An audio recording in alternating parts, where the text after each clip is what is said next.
everyone, and welcome to another Red Valkyrie Presents. I am, of course, Shae the Red, a little less red than normal, and I have my amazing co-host, CY.borg Valkyrie, with me. How are you doing, Cy? Typing away. I'm doing awesome. I'm just for indemnity purposes putting something in the chat. Yeah, it'll appear in a moment. I mean, I see it. I'm just saying, like, you're making some assumptions. You don't know. I could. I'm not in Central Park, therefore you're not a Central Park. To be fair, yeah, I'm not a Central Park stalker. That sounded horrible. We're here with our very good friend of the show, JP. How are you? I'm good. Yeah. I have to open the show with an apology, though, to you all. Yeah. So, a couple weeks ago, I posted this video over on my channel, and it was basically, the summary of it was basically that I had the realization that I wasn't really being a part of the community, that I was only kind of popping around when I had a book going on, which I know is ironic because I'm popping around and I have a book going on. So. But the crux of it was basically that I was only around when I had something to promote, and that's a really bad way to carry yourself if you're doing indie comics on the internet. And so I wanted to apologize to you all because I was on your show and I said flat out, hey, I'm going to be around, I'm going to be, I'm going to do and I wasn't. So I was all talk, and I just wanted to say that I'm sorry and I'm trying to make amends for that. And even when I do not have a book to promote, I'm going to be around, and I would like to be a little bit more involved in your community and everybody's community. So I just want to say I'm sorry, and thank you for welcoming me back. Can I just say, with every bit of earnesty that I can possibly muster, I really appreciate that, because Cy and I were just having this conversation a couple of days ago, because we've got not about you. Not about you. Like, we've got a lot of people that we're like, oh, these are friends. These are people that we really like having around. And then we started noticing the only time that we ever hear from them is not even only when they have a book around, only when they have a book around and have run out of places to promote on. And then all of a sudden they're like, Shae, Cy, how have you been? Hey, and good buddy, friend of pal of mine. Yeah, so we started kind of looking at it, and we came up with a list of a couple of people that do that, and we were like, wow, we didn't even realize how often that happens, but it does frequently. And so I've seen you, and this is something that I really appreciate. I have seen you popping up in our chats a lot more than what I ever used to. And part of me chalked it up to the fact that a lot of people have come around recently because of my shit show of a life for the past couple of months. But in all honesty, like, you just come and you hang out when you can, and if you can't, you can't. And we appreciate that. Definitely keep coming out, hang out with us. Like, we got our Friday night streams where we hang out and chill. There's Topicless Tuesday, where we go and hang out with Jason and Luke. Juke. That's their new combined relationship name. That's Juke. horrible. We just celebrity, coupled them into Juke. I'm sorry, Jason and Luke, please. I'm not. Jason, don't fire me. Sorry. He already paid you. No, he already paid you. But he was considering paying me again. There's already fan fiction being written about that right now. Yes, I believe it. Past Mr. Dan, thank you. If Malin ever wanted to humble himself enough to ask a lowly YouTuber as myself for tips, I would show him how to fake his eyebrows, but he doesn't care. Pops, refund it and reback it. Oh, Pops, you're going to be sad. No, Pops is good. Pops is good. Okay, Pops, you're good. Never mind. You're good. You're good. And yes, I did. It's fine.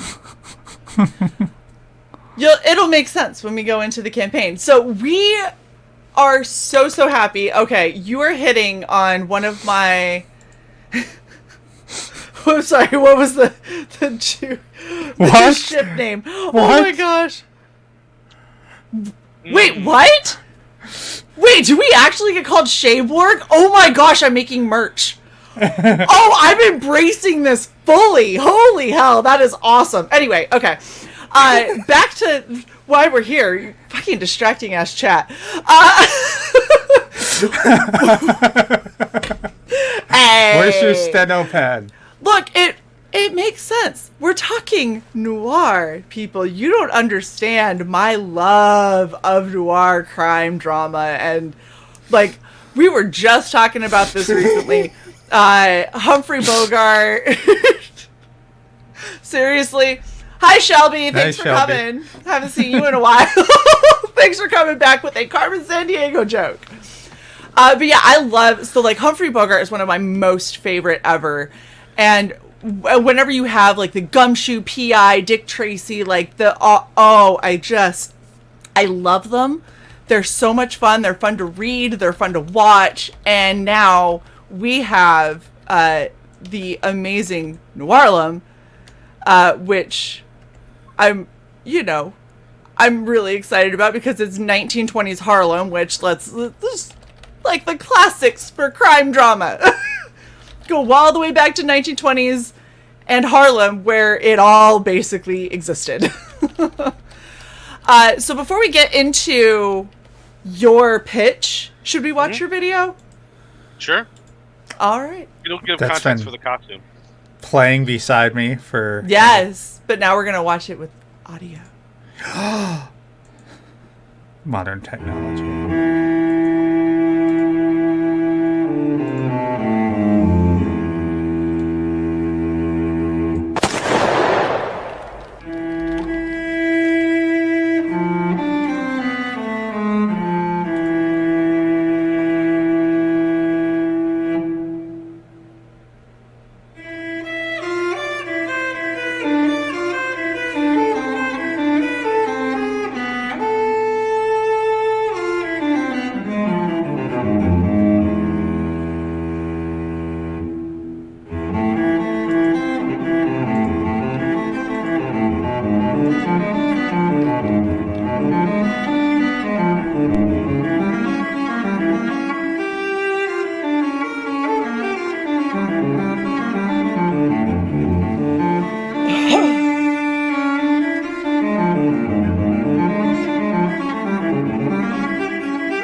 Oh, it's an abrupt ending. I was getting into the music. This is before I learned how to actually edit things in Audacity. I just cut it off right there, just in the middle of a note. You're like, good.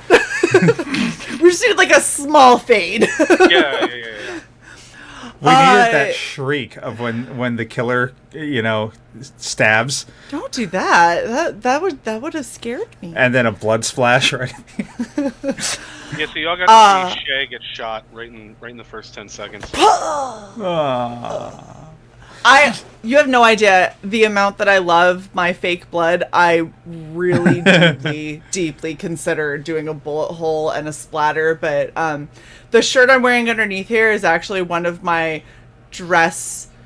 service dress shirts, and I was like, yeah, those things are expensive though. Yeah. We can add it in post-production anyway. Exactly. I'll send you some pictures and you can just go nuts. It'll whatever makes you happy.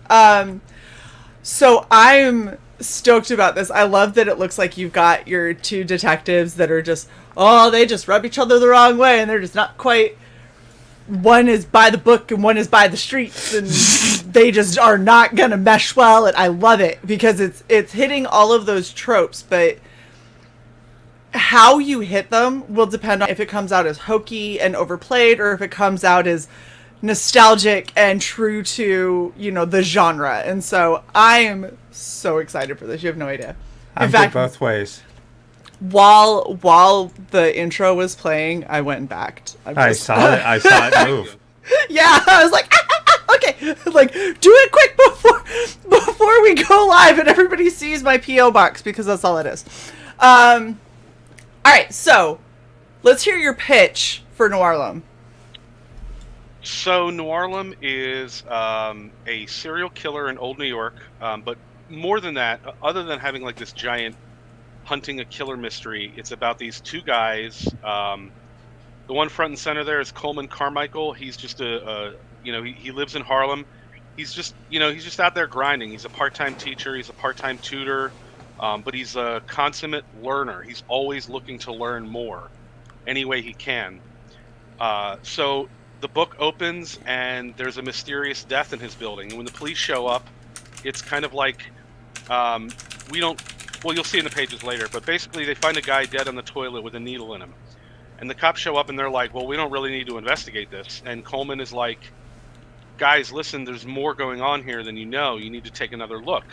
And one of the two police detectives is Jay Baldwin, the other gentleman on the cover, who's just kind of like a young detective. He's looking to make his mark. And he takes notice of Coleman and he looks into it and he finds that sure enough, there's more going on here than what they think.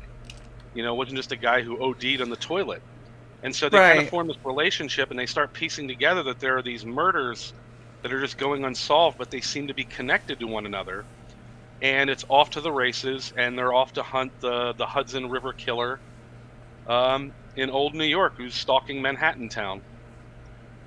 Oh, this looks like it's gonna be awesome. I love.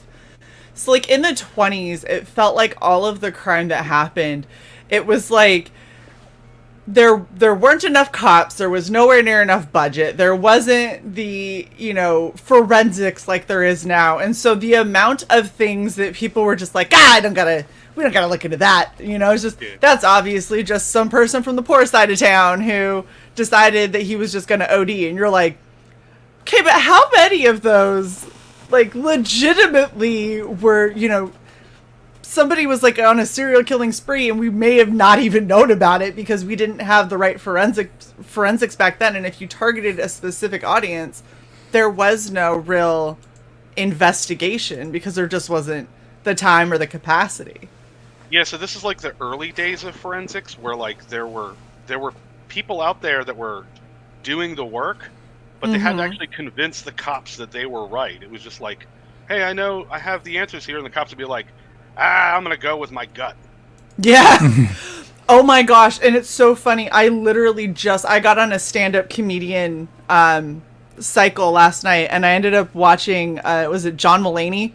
And he legitimately had a thing like that where they were like, hey, there's a bunch of blood from the murderer out in the hallway, and then we'd go, gross, clean it up. Now back to my hunch. I was like, that literally is what it was like for so much. The most famous one, and like the second book is going to get a little bit more into like actual historical crimes. The biggest one was the cops show up, and there's basically just a couple of legs sitting on the floor of an apartment, and they find this guy who's trying to get rid of a torso in the bay. And they arrest them, and the forensic people take one look at the body and were like, no, he didn't kill her.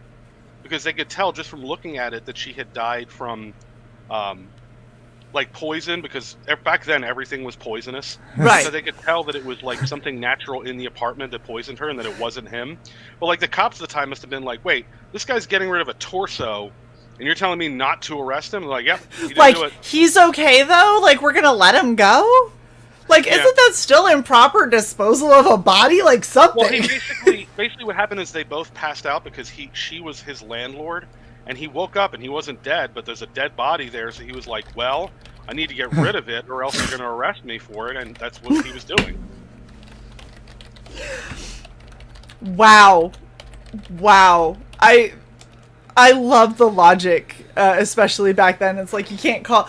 Because, I mean, to be fair, if you ended up with, you pass out at a party, you wake up and there's a dead body, you're going to be like, well, no one's going to believe that I did. Yeah.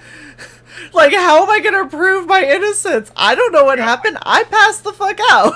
I got to cut this body in half and get rid of it. I mean, that wouldn't be where I would go with it, but, some people. I'm heading directly south to the Everglades, renting a boat. Well, back when, you would be arrested on Friday and hung on Sunday, so... I mean, yeah, there wasn't a whole lot of due process. Can I also say, before we get to the thing that I'm super excited about on this campaign, I love that you chose this watercolor effect for it, because everything watercolor is really tricky, but everything has that kind of muted, blended together, kind of like creepy, a little dusty, a little gritty kind of look to it, which is not what you would typically associate with watercolor, but the color palettes that you've chosen, and the fact that just the nature of how watercolor kind of blends together, it all maintains that kind of grit with this darker color palette, and I love it so much because it's perfect for noir. It really helps set that tone. Yeah, I can't say enough good things about the colorist. Her name is Mariam Vassar. Sorry, Mariam Yasser. I keep wanting to say Vassar, like the college. Mariam Yasser. Yeah. I love that dirty color. You know what I mean? Like the old detective stuff. Yeah. It feels almost like every panel, like you're like, let me just get the dust off or something, and that's exactly what I'd expect from like going into an old detective's office, and you got, you know, like the Tex Murphy kind of games and stuff where like there's just papers and half-eaten like sandwiches and stuff all over the place, and everything's a little dusty, and of course really it's it's pastrami. It's always a pastrami sandwich that was half-eaten, because you're in New York. You can get good pastrami in New York. Oh my gosh, I love this. Okay, so the thing that you did, and this is something I keep trying to express to people, like I am a complete merch whore. I love a good piece of merch. I really do. Shae, they didn't have patches in the 1920s. Come on. It's okay. It's fine. I'll forgive the patches because you did something that is so perfectly on brand that I'm like, you know, it may not be a patch, but I'll be damned if it isn't cool. Because you have done a fucking Zippo lighter. I am so excited about this Zippo. Look at it. Look at that. Hey, oh Shae. my gosh. I'm stealing it from you. Bitch. I will cut you. That's okay. I'll just back it again. It's fine. I love Zippo lighters. My dad used to collect them. And actually when he passed and I was, you know, helping my mom go through his stuff, we had a huge box of the dirty color is nicotine stains. Nice. That's why everything was so tinged yellow. The colorist just does dip and then spits on the page. Oh gosh. That'd be awesome. Nasty. So gross. No, so like when we went through all of my dad's stuff, we had like a huge box of pocket knives because my dad was a huge knife collector, and then a slightly smaller but just as epic box of random Zippo lighters. And he had like the skeleton clutching the Zippo lighter. He had like an eagle head, all kinds of crazy stuff. And I feel like I have to carry on the tradition of just really badass looking Zippo lighters. And I like that you did the Noirlem logo on it because you did that Art Nouveau look for the logo. And it's so perfectly in the 1920s. Like, I love it so much. It isn't. It's an anachronism that drives me crazy. But the first Zippo didn't hit the market until 1931. That little. The book takes place in 1929, so it's 2 years off. But I get that it's a little frustrating. It's the but tiny you know what? things that drive you crazy. That's just because you focus on every little detail that you put in your book, so I can understand like, but he really needs a Zippo. I was going to do a 32 revolver, just throw that in. Yeah. Like they used to do in the old days where you could just like order a here's a comic book and here's your handgun. Yeah. Here's my comic, here's my gun. This is for reading, this is for fun. Fantastic. Yeah, I'm super excited. So like you've got so many of my favorite movies up here too. Like you got Sin City, LA Noir, Chinatown, The Untouchables, Kiss Kiss Bang Bang. I'm like, yes, all of this. I am so stoked for this book. Okay, so this is is this still accurate as to where you are? Yeah, I actually updated that this morning. Oh, fantastic. So pencils, ink's completely done. Colors almost halfway. Letters almost halfway.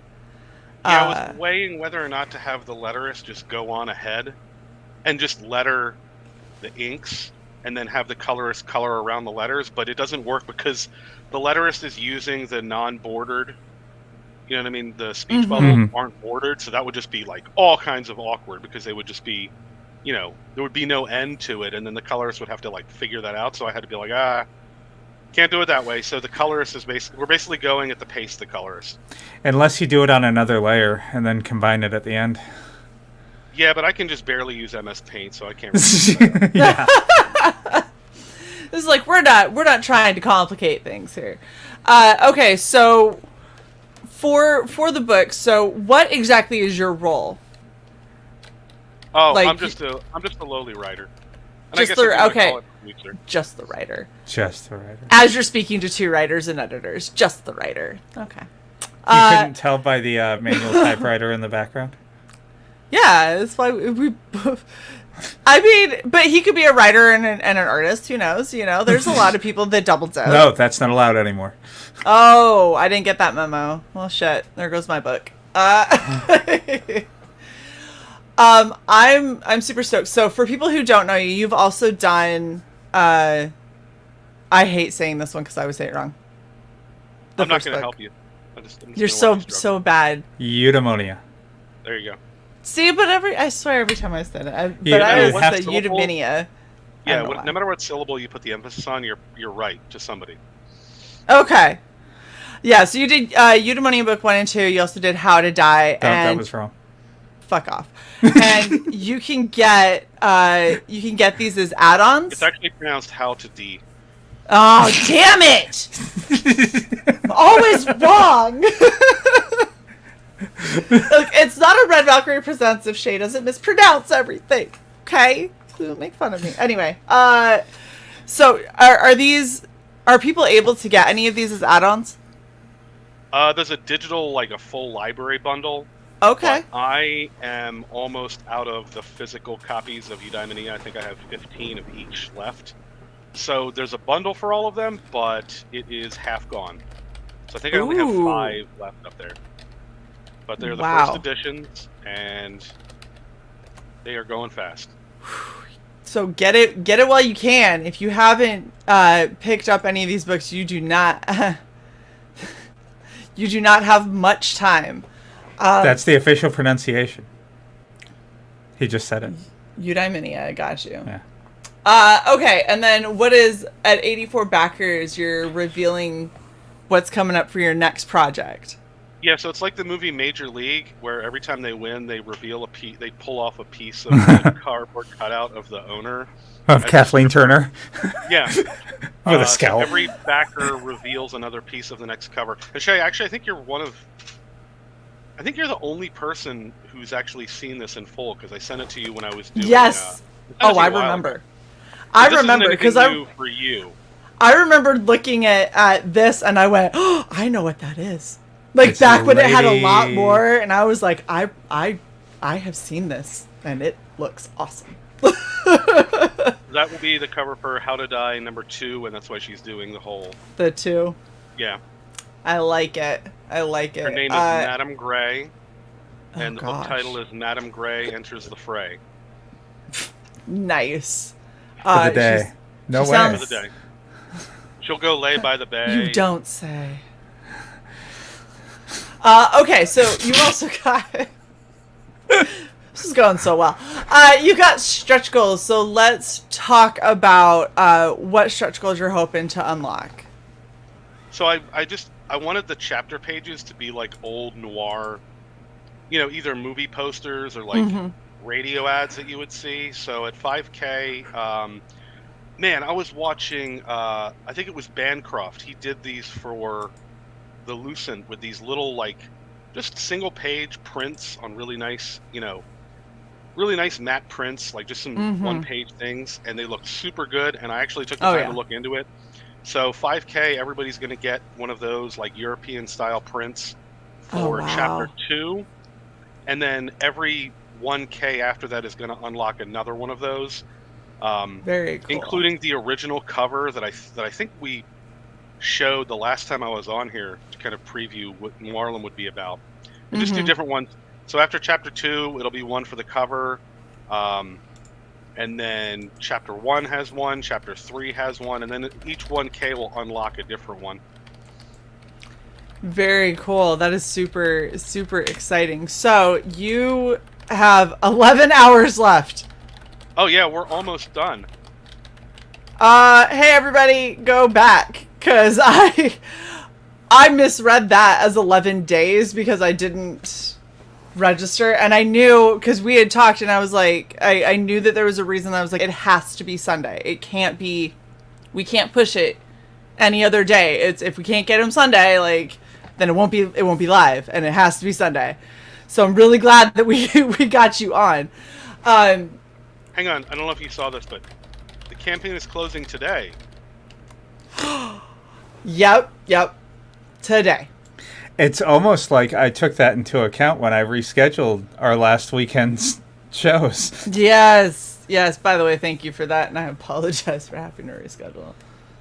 It was a rough regen. So before we go into any of the questions that anybody has in the chat, I want to go over the perks, and I specifically want to go over the perks because there is a perk that has been reactivated while we are on the show. So if you haven't backed, pay attention. So, Go back. Okay, so what's your featured perk first? Just the facts, ma'am. Just a 25-page physical book, signed and shipped snug in a Gemini mailer, because it's Gemini or GTFO. Nice. And this is a 90-page book? Yeah. Okay. $25, 90 pages. That is a decent value for sure. Well, I guess we can get into this. I don't know if you want to wait till later, but yeah, it seems kind of crazy, $25 for 90 pages, but this book has already been acquired by a publisher. Ooh. I can't give any more details because I've already signed a contract and an NDA, but this book will be more professionally printed than my previous books. We'll have people who actually do that for a living putting it together. Oh, wow. Yeah, so that's how I can kind of... Wait, these aren't hand-printed? What's that? You didn't just go to your inkjet? I'll spit on them, but... No, so I'm going to be buying these like at a wholesale price from my... and it's an actual publisher. It's not one of those ones that you hear on the radio. They're like... It's sad, and it's like, make your dreams a reality. It's like an actual publisher. I just can't say who it is. But yeah, so I'll be buying them wholesale from them. Wow. We kind of split the profits. So this is, as far as I'm aware, this book is going to be something that you can get in like any Barnes and Nobles. Oh, that is cool. But you want to get it on the campaign because you're going to get lots of things that aren't going to be there. You're going to get the prints. It's going to be signed. There's a super secret perk that I can't talk about because it would spoil the end of the book. But it's basically something that is in the book, and then it's also waiting for you there when you get to the page that it's in the book. But if I say what it is, it's just going to kind of spoil things. Oh, I like it. I like that there's like a little hidden surprise, and I'm excited. Okay, so you can get the PDF for $15, and then this is what I'm super stoked. It comes with the .32 revolver. Yeah. I have to put this up when you get there. You go. So, explain what this is. So when I launched the book, I had like just a all-day festival of launch streams, and I did a 24-hour sale where you get the book and the Zippo for $30. After that opening launch, it went away. I've put it back up there, but only for this show. So it'll stay there. Back now while we're live, and so you can get a Zippo lighter for $5 more. That's all it is. $5 more, and you get the fucking badass Zippo. Come on, you know you want that. In the chat, everyone's over here debating between comics versus novels. This is funny. No, we're debating which is more important, the story or the art. And I'm like, you can still have a great novel if you had no art. And without a great story, art would just be pictures. So.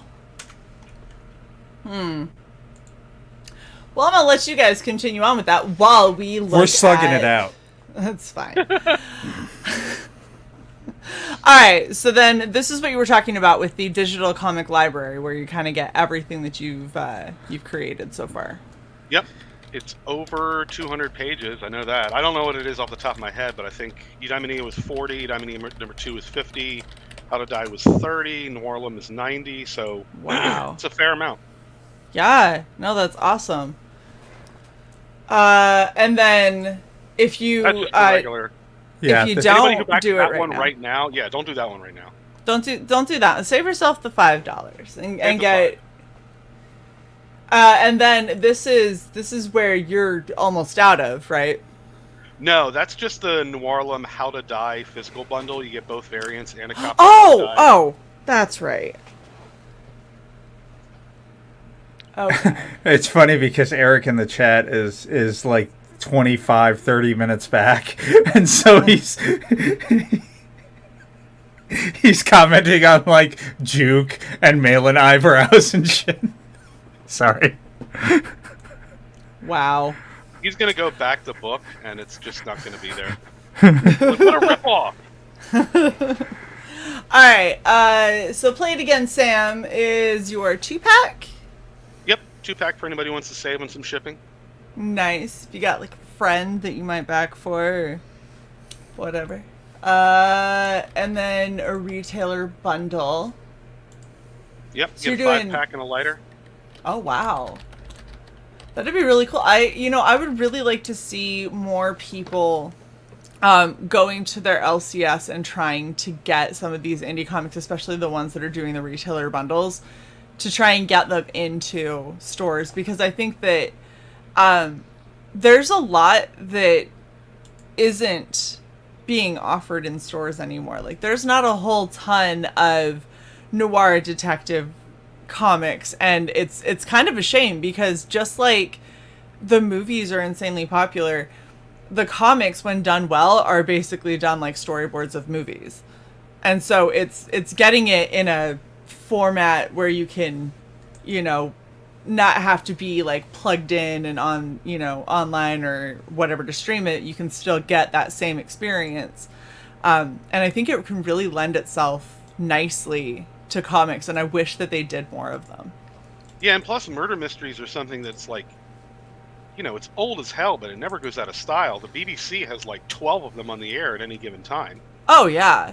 Oh, absolutely. And literally there's ID, which is just about various murders and historical like serial killers and things like that. That's all that ID is a channel dedicated to murder mystery shit, and crime and all of that. And so I want to see more of this stuff in shops, and the only way that can happen is if people who are fans let their local comic book shops know that these are available, because otherwise how do you expect an LCS to know or to find any of these?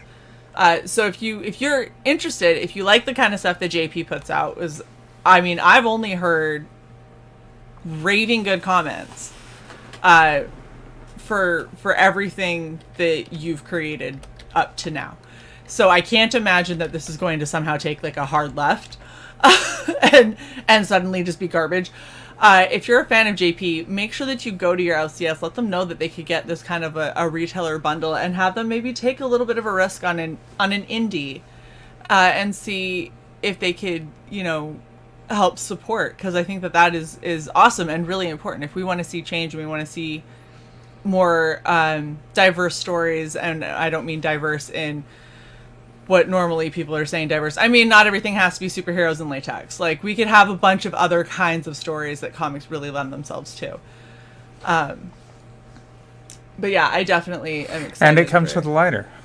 Yeah, and they can sell a lighter at like that's just kind of a cool piece, That's something that makes people kind of stop and take note. Or, they could say F it and they could just keep the lighter for themselves. Like, it's a crime drama in which you get something that you can commit a crime with. Right? Like, don't, but you technically could, but like, don't. Don't. Go commit crimes. All right, so this is your first edition bundle. This is the one that you have very limited stock of. Yep. Yeah, I get about 15, I think. It looks like you got 5 left, according to this. So this is your first edition prints of all of the physical copies of your books. So if you've missed out, get that one. You want to make sure that you don't miss out on anything. But also you want the Zippo. So go get this one while it is still live, because fuck yes. You gotta hurry because the text there is on fire. It is, yeah. It's not gonna last long. It's gonna burn away. Okay, so this is 90 pages, and then this is the one thing that I was incorrect about, which I'm very happy to hear. This is not a one-shot. No. Correct. Okay. It's 90 pages, and the entire Hudson River Killer arc is wrapped up at the end. Mm-hmm. They catch him, not really a big surprise there, because you have to have a satisfying mystery. But there's also, with the two characters, there's a character arc that kind of runs parallel to it as they learn about each other. They come into their own as detectives, both of them, because it's the story of somebody becoming a detective. Mm-hmm. And the dynamic is set up for something that it's really like the way the character arc goes in the future. There's a lot to be done there. Obviously, it's going to involve a mystery of the week kind of a thing. But there are things for them to do, ways for them to grow, and it's something I'm really excited about pushing into the future. That's awesome. So do you have a rough idea about how many you're hoping to have in this setting, or are you still kind of, we'll do the second one and then we'll see where we go from there? Yeah, I'd say it's more like that. Like, every mystery show kind of follows that kind of format where it's just like on to the next mystery. Not a lot of those you really ever get a satisfying conclusion to. It's basically the story of somebody who solves mysteries until they stop. You know what I mean? There's nothing really grand to it. But yeah, so that's really what I'm looking for, is just developing these characters, telling interesting mysteries, and off into the future. That's awesome. This is really exciting. Okay, so like we said, there's 11 hours left. Wink, wink, nudge, nudge. May or may not be more time after that. Are you looking at are you going to go in demand? Yes. Okay. So this is fulfilling in June, which is really not that far away. And I don't know what just happened to CY. That's really funny. I wonder, their power keeps dropping out. I wonder if their power just dropped again. But yeah, so this is delivering in June, which is really not that far away. But I'm assuming part of that is because you do actually have like a publisher to help get this out a little quicker, right? Yeah, my turnaround has been a little bit all over the place. How to Die, I think, was a couple months late. For this one, it's because I'm running this through an actual publisher. Gotta be honest, June is a guess. It's something I haven't done before. I'm hoping it will take less time, but it's really going to be dependent on. At this point, with like paper shortages, it's going to depend. I'm hoping I'm not late, but we will see. All I can really do is show the things that are in my control, which is the book itself, which is coming up on halfway done with colors and letters. Inks are done. The wraparound cover is done. The spine is done. So everything that's in my control is being done as quickly as possible. Awesome. And of course, it's not like you're going to ghost. You'll keep the backers informed as things progress, if there ends up being something that's likely going to put a wrench in the works or whatever. And I will say, if it comes down to it, what I might end up doing is the people who get things with other things, I might just start shipping those things out. If June arrives and I still don't have books to send, I might just start shipping those other things just to get something in people's hands while I wait for the publisher to get sorted, if it comes to that. Well, definitely, make sure that you consider, because the excess cost in shipping can be a huge pain. So make sure that you don't screw yourself in, doubling and tripling your shipping because you're sending these things out to the same address multiple times. But I know for me, coming from a backer perspective, so somebody who's backed over 300 campaigns, I am okay waiting as long as the creators are letting me know what's going on. Yeah. If you're late, I get it, especially right now with the issues with shipping, the issues with the paper shortage, the issues with all these other things. It makes sense that people are late and it's outside of their control. The thing that bothers me is when we have creators who had a lot of support, that got a lot of push from people, that something happens, whatever it is in life. We all understand things happen in life, but something will happen and they just ghost. And it hits a point where you don't understand why they're ghosting. Like, are you ghosting because you mismanaged funds and now you actually can't get the book printed because you spent everything? Or are you ghosting because family and life stuff has gotten in the way and that's what's happening? Or now are you ghosting because you are too ashamed because it's been so long and you don't know how to walk it back, so you're just still ghost? Like, letting people be informed at least lessens, like, not knowing means you're jumping to the worst possible conclusion, which is like you're a total grifter and you stole everybody's money. So letting people know, like, hey, this is what happened, this is what's going on, we're working on it, I'll let you guys know once I know more, like, that I feel like most backers are pretty okay with. You have a couple people that get super pissy, but, you know, crowdfunding isn't the same as going to Barnes & Noble and purchasing something. Yeah. Crowdfunding, you know that there's a delay, you know that it takes time. It's just a matter of how much do you trust the creator, and the way you build that trust is through the open lines of communication. Just like in any relationship, you got to communicate. Yeah. Well, now I have to make sure I also, in addition to that, you know, don't pull a red rooster. Yeah. Oh, yeah. Yep. That's another fun thing. And that's the thing, as I love seeing, we've got so many really awesome indie creators who are starting to get publishers, who are getting picked up and getting that more stable paycheck and able to bring a more high quality product out. But that is the concern, is you've got to make sure that if you're running a campaign, that everything gets in from that campaign out to your backers before that book is available anywhere else. And it's not that the book can't be available anywhere else ever. It just can't before the backers got what they supported. Yeah.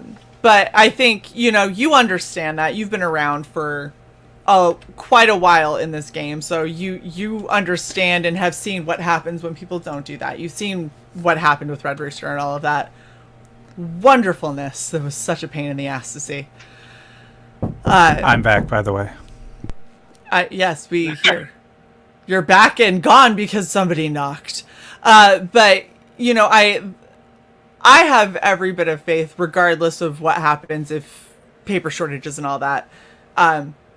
There's no way that you're not going to fulfill. You fulfilled everything else. So. No, but when I did How to Die, that was like, I think that ended up being like 3 months late. And even though no one said anything about it, that just drove me personally crazy. Like, I was just like, right. Every day I'm waking up thinking about how there's like 100 or so people that I owe books to, and they're waiting for them. And that just is unacceptable to me. Yeah. Yeah. Well, and see, that's the thing, is when it's within your control, do everything that you can to keep it from being late. When it becomes out of your control, things that you cannot possibly affect, then letting the backers know, this is what's happened. This is what my game plan is now. If this ends up being a bigger problem, this is what my backup plan is. And we're going to go from there, and I'll let you guys know as things progress. Like, we had Rennie Rennie is a huge friend of ours. Like, we love her to death. She's a massive friend of the show. And she ran into a problem with her book Fiendish because she wanted to do spot gloss, and they took her money, waited over a month, and then came back and said, by the way, we can't do that right now. And she was like, so you held on to my money for 30 days, did nothing with my books, and then came back and told me, by the way, we can't do what you asked and have paid us for.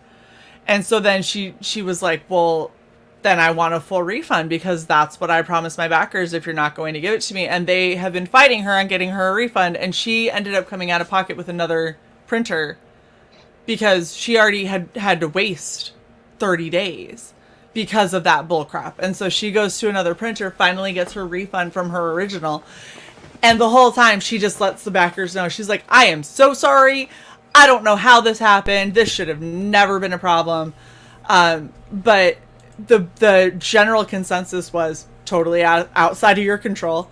Like, they said that they could do something, and then they decided they couldn't do it. So, are you talking about Rainy? Yeah. With Fiendish. What was the deal with that? Did they just fucking run out of spot varnish or whatever? I think that something happened with their machine. Like, I think that their machine that is available to do the spot varnish, it was either that or they were blaming it on the paper shortage and saying because there's been a paper shortage, they weren't offering that at the moment because they were prioritizing other I don't know. They were being dumb, basically, is what it is. So Ravensloft asked this question right after this. So. Right, yeah. But yeah, exactly. Like Shadowhawk says, I don't mind if it's late as long as you're still making the effort to keep updates. And so I am super excited, though. I think that this is going to be really awesome. I can't wait to see this story and what it progresses to with other stories. But that's because I just bought a whole bunch of stuff off of Audible, and almost everything that I bought was like true crime stories. I just finished one. The one that was really, really influential in making this book was an Australian murder mystery show in the 1920s titled Miss Fisher's Murder Mysteries. I've heard of that. I've never seen it. That show but... is so good. Like, it's so stylized. Yeah, it's really, really good. It's the main actress is the woman who played the mother in Babadook, who you would never know. What? Yeah. Dude, Babadook was a fuck you up kind of movie. But yeah, the show's like just really, really stylized and just a lovely, lovely murder mystery show. Yeah. I think the book I just finished was called Local Woman Missing, and it was. Yeah, they're not your credits, they're mine. Thank you. I just share my Audible library with you, so you have to deal with all of my really sadistic, like, it's all murder mystery stuff, or like a couple of the self-help books, because I really like psychology, so I like hearing other people's breakdowns of self-help books. So I've got those two things, and I'm like, man, if this doesn't look like a starter pack for someone who's like really trying to not become a sociopath, but might. Like here's how that developed. So Shae's like, you get all these free credits on Audible with Prime. Little spoiler, you don't. Unless I apparently have the sub. Yeah, exactly. So whatever. So I go into mine. I'm like, what the fuck is all this? Because and she's like, wait a second, that sounds like books I have. And I'm like, this is some twisted shit. And so I investigate further because I'm like, well, why the fuck do I have them? And it's because we're on like a household Prime plan, and so all of her books end up in my library too. I'm like, why are you sharing this twisted murder shit with me? What are you trying to say? If I would have known that, I would have thrown in a couple of like romantic novels or something, like I don't know, something a little less concerning and a little bit more like, oh no, that's just probably pretty normal. There's only like one or two horrific murders in there, not like I think I had 10. I've been doing this. I've been doing all these shows, and I have been talking about the main characters, but I haven't really talked a great deal about the serial killer. Mm-hmm. So let me see if I can whet your appetite with the inspiration. Mm-hmm. So there's this guy, and this guy was a real person, not a character, who was, he was in advertising, and what he would do is he would find these ways to kind of psychologically manipulate the public. So he would do these elaborate things where he would have parties, and he would ensure that everybody was wearing certain things or different colors or smoking cigarettes, to be these very elaborate campaigns that were just like covert and psychological. Oh. Then he went on to work for the United States government, and he basically did the same thing to kind of manipulate and engineer world events, mostly in South America. And he wrote this book that was all about how to manipulate people. Wow. And I was thinking to myself, what if there was a serial killer that was like that, who went out and killed for the purposes of just creating this effect on the public to get them to do what he wanted them to do? And that is what the Hudson River Killer is. Oh my gosh. Oh, I love it. You've like combined two of my favorite. So I really wanted, when I was growing up as a kid, I thought I was going to be a psychiatrist or a psychologist. I now am older, wiser, and realize I can't, because I take people's problems as like personal things that I need to help fix, and you can't do that as a psychologist.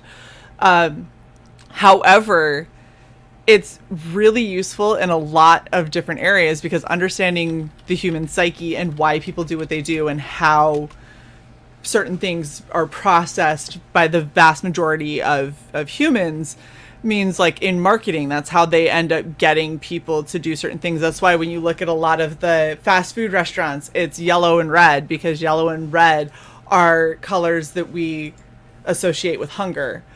And with food, oddly enough. Look at the cover of the book. I know. But all of those things kind of Confessions of an Economic Hitman, is that the book? I don't think so. It was written by the actual guy, and I can, for whatever reason, I don't remember I would have to dig it up and find it. Oh, but I do remember that his autobiography detailing all of this was yellow, so. But see, and that's the thing, is there's certain, like, there's color theory and what certain colors evoke certain emotions in people and things like that, depending on how you use them. And so I love, Arrogant Ape says, no, it's a totally different book, ignore me. But I love that aspect of it. And I think that, you know, the thing that, because a lot of women are a lot more into like the social interactions, and that's why you have so many women that get so drawn to crime drama, is because understanding what breaks in a person's mind to make them do things that serial killers do becomes fascinating. Because how could somebody break so hard from like the status quo? So I'm excited as hell for this, especially if that was one of like the influences in this arc. I cannot wait for this book. It's going to be amazing. And Sai, I did back it again and get you your own Zippo. Because I am not sharing and you cannot have mine. How dare you? I know. Well, this has been awesome. Sai, do you have any questions that you want to ask JP? Not that weren't answered while I wasn't here. Oh, okay. Did you go back and check? No. You're such a jerk. JP, is there anything else that you want to talk about? Yeah, so the last time I was on here, I was doing How to Die, and I sent you a poster for Noirlem to kind of preview the next project. Yeah. I can't preview the next project because that is already being done on the page itself. So I'm going to send you something on in DMs. Okay. That is previewing the next project. Mm-hmm. So just a show exclusive. Yes. Oh, no way. Okay, I like this. Hold up. Da da da da da da. So pretty. Boom. Look at that. Oh, so you're gonna do Eudaimonia 3? Yep. Damn. That is gonna be exciting. So when I was doing Eudaimonia, I had, just during all that time, I was having pieces of literature, either poems or just short stories, published like in journals or wherever. And so when you get something published, you're usually relinquishing the printing, or the rights to publish it. But then once it's published, they return to you. So Eudaimonia number 3 is going to be just a collection of all of those short stories and poems, kind of put together into one volume. And every single one is going to be done by a completely different artist. So you're just going to get lots of different styles and perspectives, and it's going to be a wild, wild book. It's going to be about 25 pieces in total. Oh, I love it. That's awesome. That's really similar to something that I'm hoping to do maybe in 2022. Who knows? We'll see. That is exciting though. So all the more reason, if you haven't gotten books 1 and 2, all the more reason to get that first printing tier while it's there, because you're gonna want it. I'll have an omnibus. Yeah, absolutely. That'll be awesome. Holy cow. Well, thank you so much for sharing, because that looks gorgeous, and I'm super excited to see what comes of it. I still need to read books 1 and 2, so we held off on reading a bunch of books because we wanted to start doing reviews. And I now have so many books that I haven't read because I was like, oh, I want to do a review of it. Oh, I want to do a review of it. And I was like, okay, at some point I have to read. And I'm a purist. I believe in capturing that first reaction to a book. So we actually have to coordinate when we're going to read them, sit down together, read and film at the same time, and then go through our thoughts. Hey, Shae. Yes. You know, I was going to bring a whole bunch of them down so we could have my stack. Yeah.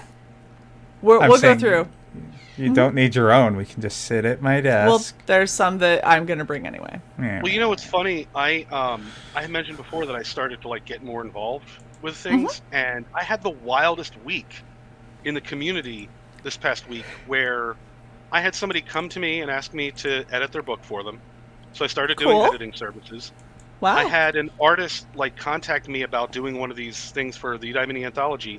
Not even hey, I'll do this and you pay me. Just hey, I want to do this because I want to do this and work with you. I started doing reviews, which kind of led to the editing. So, yeah, just a wild week of getting into all these different things and, people connecting with them and kind of opening up my editing, services for other people. So. Very cool. Yeah. Well, congratulations. I'm glad that you're getting more involved in the community. That's super awesome. I mean, I just finished editing. When I'm not pushing a book, if you still see me, and if I don't do that, then I'm not living up to what I said I was going to do. So. Right. And then you can call me out. Well, I will then, because I now have permission to. But yeah, I love being able to edit books. I just finished editing Absolute Book 2, and first off, getting to read the books before everybody else is super exciting. Yeah. But I give you the finger, by the way. I know, because I didn't let Cy read it. After you get to read it all, then you just get to sit there and you're like, I cannot wait to hear the reactions from everybody, because I didn't write it, but I feel almost as excited as when Kill Journal finally came out with my book, my little mini story in the back that I did write. And I'm just like, oh my gosh, this is almost as exciting because I know what happens. And Jason doesn't consider himself a writer, but the man is an amazing storyteller, and I'm so excited for everybody to hear it. So I'm glad that you're getting involved in more, especially as a writer that, a lot of people have really enjoyed what you do. It's good to have those people who are offering editing services as well, so they can kind of help coach some of the other people who have potential, but maybe are just kind of missing the mark in a couple of areas. Yeah. So. And plus the rewards have been mostly intangible, like having fun or connecting with people or learning about people or doing all the, So yeah, it's been good. Yay! Oh, that's awesome. So I want to thank you, JP, for coming and hanging out with us. It's been absolutely phenomenal talking to you again. And thank you so much, Cy, for all of your work. Like I said yesterday, it comes and goes. If it weren't for Cy, these shows wouldn't be happening right now, because I'm tapped as far as capacity, and Cy's making sure that all of the back end stuff gets handled, so I can sit down and stream. So thank you very much, Cy. Absolutely, and here's my contribution for the show. Thank you. There you go. And thank you to everybody in the chat. You guys are phenomenal. Please, really quickly, before JP has a chance to take the tier down, go and back. It doesn't take long to take a tier down. I'm just saying. Go and back, get your Zippo lighter at a discounted price, And as CY has put up on the screen, please like, share, and subscribe to Red Valkyrie. Maybe consider becoming a member. We've got some really awesome stuff planned for our members this year. And it'll cost you less than $1 Starbucks a month to go and be a member. So thank you all so much for hanging out with us. And hopefully we see you guys at 8 o'clock tonight for our next show. And we will catch you guys later. Bye.